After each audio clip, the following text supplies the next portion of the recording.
ಮಂಡ್ಯದಿಂದ ನಿಖಿಲ್ ಕುಮಾರಸ್ವಾಮಿ ಸ್ಪರ್ಧೆ ವಿಚಾರಕ್ಕೆ ಸಂಬಂಧಪಟ್ಟ ಹಾಗೆ ಕಳೆದ ಬಾರಿ ನನ್ನ ಸೋಲಿನ ಬಗ್ಗೆ ನೋವನ್ನು ವ್ಯಕ್ತಪಡಿಸಿದ್ದಾರೆ. ನಾನು ಸ್ಪರ್ಧೆ ಮಾಡಬೇಕು ಎಂಬ ಅಭಿಪ್ರಾಯ, ಅದನ್ನು ಗೌರವಿಸ್ತೀನಿ. ಅಂತಿಮವಾಗಿ ಅಭ್ಯರ್ಥಿ ಬಗ್ಗೆ ವರಿಷ್ಠರು ತೀರ್ಮಾನವನ್ನು ಮಾಡ್ತಾರೆ. ರಾಮನಗರದಲ್ಲಿ ನಿಖಿಲ್ ಕುಮಾರಸ್ವಾಮಿ ಹಿಂಗಂತ ಹೇಳಿಕೆಯನ್ನು ಕೊಟ್ಟಿದ್ದಾರೆ. ಕಳೆದ ಬಾರಿ ಅವರು ಸ್ಪರ್ಧೆ ಮಾಡಿದರು, ಆದರೆ ಸುಮಲತಾ ಅಂಬರೀಷ್ ಅವರ ಮುಂದೆ ಅವರು ಸೋಲ್ಬೇಕಾಯಿತು. ಈ ಬಾರಿ ಕೂಡ ಹೇಳಿದ್ದಾರೆ, ನೀವು ನನ್ನನ್ನು ಮತ್ತೆ ಮಂಡ್ಯದಲ್ಲಿ ಸ್ಪರ್ಧೆ ಮಾಡಿ ಅಂತೇಳಿ ಹೇಳ್ತಾ ಇದ್ದೀರಿ, ನಾನು ಅದನ್ನು ಗೌರವಿಸ್ತೀನಿ ಅನ್ನೋದನ್ನು ಹೇಳಿದ್ದಾರೆ ನಿಖಿಲ್ ಕುಮಾರಸ್ವಾಮಿ.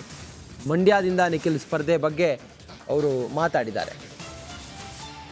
ಭಾವನೆ 19ರ ನನ್ನ ಸೋಲಿನ ಬಗ್ಗೆ ಇವತ್ತಿಗೂ ಕೂಡ ಸಾಕಷ್ಟು ಮನಸ್ಸುಗಳಲ್ಲಿ, ನಮ್ಮ ಕಾರ್ಯಕರ್ತರ ಮನಸ್ಸುಗಳಲ್ಲಿ ನೋವಿದೆ, ಆಕ್ರೋಶ ಇದೆ.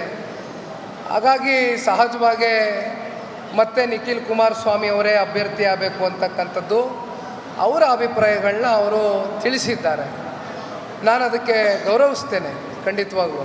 ಜೊತೆಯಲ್ಲಿ ಕುಮಾರಣ್ಣವರು ಏನಾದರೂ ಮಂಡ್ಯಕ್ಕೆ ಬರೋದೇ ಆದರೆ ನಮ್ಮ ಮಂಡ್ಯ ಜಿಲ್ಲೆಗೆ ಮುಂದಿನ ದಿನಗಳಲ್ಲಿ ಪಕ್ಷವನ್ನು ಬಲಿಷ್ಠವಾಗಿ ಕಟ್ತಕ್ಕಂಥದ್ದಕ್ಕೆ ಕಾರ್ಯಕರ್ತರಲ್ಲಿ ಒಂದು ಉತ್ಸಾಹಕತೆ ಮೂಡ್ತದೆ, ನಮಗೆ ಅನುಕೂಲ ಆಗ್ತದೆ ಅಂತಕ್ಕಂಥದ್ದು ಮತ್ತು ಇನ್ನೊಂದಷ್ಟು ವರ್ಗದ ಒಂದು ಭಾವನೆ.